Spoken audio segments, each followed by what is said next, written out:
হজ পালন করতে আপনাকে লাখ টাকা খরচ করে পবিত্র মক্কা মদিনায় যেতে হবে না। মাত্র কয়েক শত টাকা খরচ করে ঢাকার দোহারেই সেরে নিতে পারবেন তার তথাকথিত হজব্রত। আর যার নেতৃত্বে এই কাজটি হচ্ছে নাম ডাক্তার মতিউর রহমান ওরফে হজ বাবা। তথাকথিত ভণ্ড এই পীরের ভণ্ডামি আর নষ্টামির মধুচন্দ্রিমায় অনুসন্ধানী আলো ফেলেছে নিউজ 24-এর team under cover. Taimur Hasan শুভর প্রতিবেদনে তার বিস্তারিত, ক্যামেরায় ছিলেন মুরাদ আক্তার। শুধু মক্কা শরীফেই নয়, এখন হজ হচ্ছে বাংলাদেশে। দোহারের জয়পাড়া নামক এলাকার নটাখোলা কাদেরিয়া পাক দরবার শরীফে হচ্ছে তথাকথিত এই হজের আয়োজন। কথিত পীর মতিউর রহমানের নেতৃত্বে ভণ্ড খাদেম ও ধর্মান্ধ মুরিদদের প্রয়াসে ১.৫ দশক ধরেই কাবা শরীফের প্রতিকৃতি বানিয়ে চলছে গোপনে হজব্রত। সম্প্রতি টিম আন্ডার কভারের অনুসন্ধানে উঠে আসে এমন চিত্র। লাব্বাইক আল্লাহুম্মা লাব্বাইক, লাব্বাইক লা শারীকা লাক লাব্বাইক। প্রায় ১.৫ দশক আগে কথিত এই পীর ঢাকার দোহারে গড়ে তোলেন নিজ দরবার শরীফ। এখানেই তিনি নিজেকে কাদেরিয়া তরিকার পীর হিসাবে ঘোষণা দেন। এখানেই শেষ নয়, প্রতারণার মাধ্যমে নিজের আধ্যাত্মিকতার কথা ছড়িয়ে দিচ্ছেন খাদেমদের মাধ্যমে। সে কোন জগৎ থেকে আইছে এটা কেউ কইতে পারে না। আগে ৬ মাস থাকতো পানির মধ্যে, পানি দাঁড়তো, এখন কিন্তু সাগর দেয়, এটা দেখো সাগর দেয়।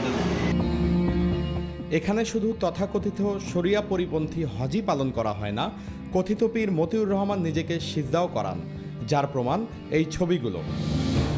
যদিও নিউজ 24-এর টিম আন্ডার কভারের কাছে মতিউর রহমানের ভণ্ডামির সব প্রমাণ রয়েছে, তবুও আনুষ্ঠানিক সাক্ষাৎকারে হজ ও সিজদার বিষয়গুলো অস্বীকার করেন তিনি। হজ তো হয় না, হজের জন্য আমরা দোয়া করা হয়। এখানে হজের জন্য ওই টাইমটা আমরা সবাই বসে একত্রে বক্তারা দোয়া করা হয়।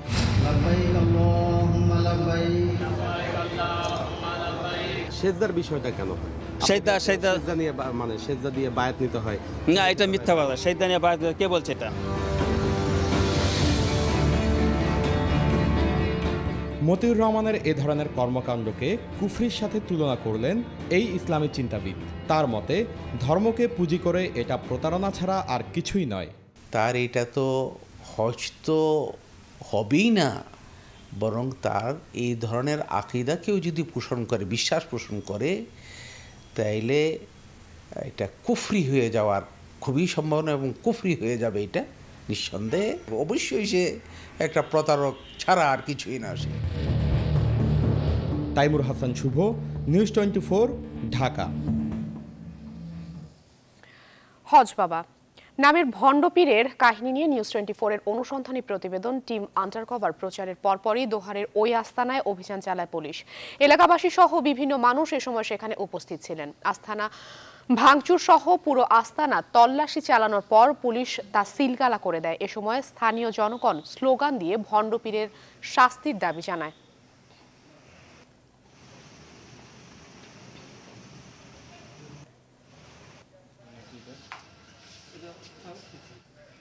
নিউজ 24-এ হজ বাবা সম্পর্কিত প্রতিবেদন প্রচারের পরপরই দোহারের জয়পাড়া নামক স্থানে লাটাখোলা কাদেরিয়া নামক হজ বাবা আস্তানায় পুলিশ অভিযান শুরু করেছে। শেষ খবর পাওয়া পর্যন্ত পুলিশ আস্তানাটি গুড়িয়ে দিচ্ছে বলে প্রত্যক্ষদর্শীরা জানিয়েছেন। টেলিফোনে এই মুহূর্তে সরাসরি কথা বলছেন দোহার থানাধীন ভারপ্রাপ্ত কর্মকর্তা সিরাজুল ইসলাম।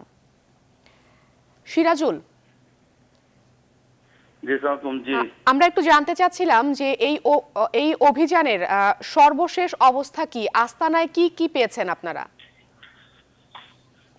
এইখানে আস্তানায় আমরা এখানে অভিযান চালাই, আমাদের ইউনো সাহেব ছিলেন, তো আস্তানার মধ্যে ঢুকে আমরা বিভিন্ন ধরনের ছবি পেয়েছি, তারপরে ভিজিটিং কার্ড, তারপরে কিছু সামগ্রী ছিল যেগুলো দিয়ে তিনি বিভিন্ন ধরনের ঔষধ এদিক সেদিক এগুলা রোগের চিকিৎসা করেন।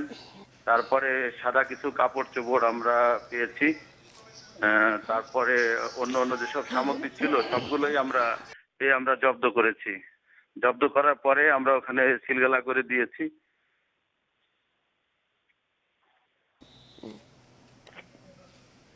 হ্যালো, আচ্ছা, সিরাজুল, একটু জানতে চাচ্ছিলাম যে এলাকাবাসী কি বলছে, তাদের কোনো প্রতিক্রিয়া বা তাদের কাছ থেকে কিছু জানতে পেরেছেন যে এলাকাবাসীর মধ্য থেকে কেউ এই হজ বাবার সহযোগী বা তার পরিচিত ছিল কিনা?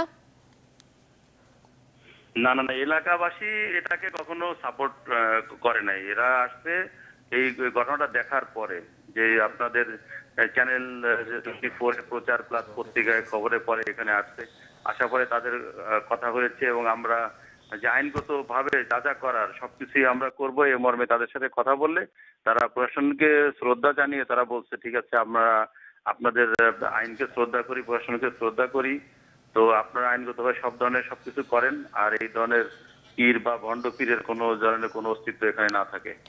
সিরাজুল, আমি আরো একটা প্রশ্ন আপনার কাছে রাখতে চাচ্ছিলাম যে এই হজ বাবাকে গ্রেফতারের ব্যাপারে আপনারা কি পদক্ষেপ গ্রহণ করেছেন?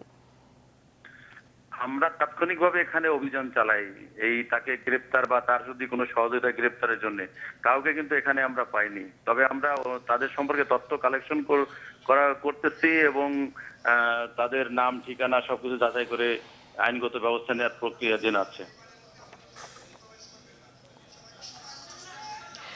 সিরাজুল, আপনাকে অসংখ্য ধন্যবাদ।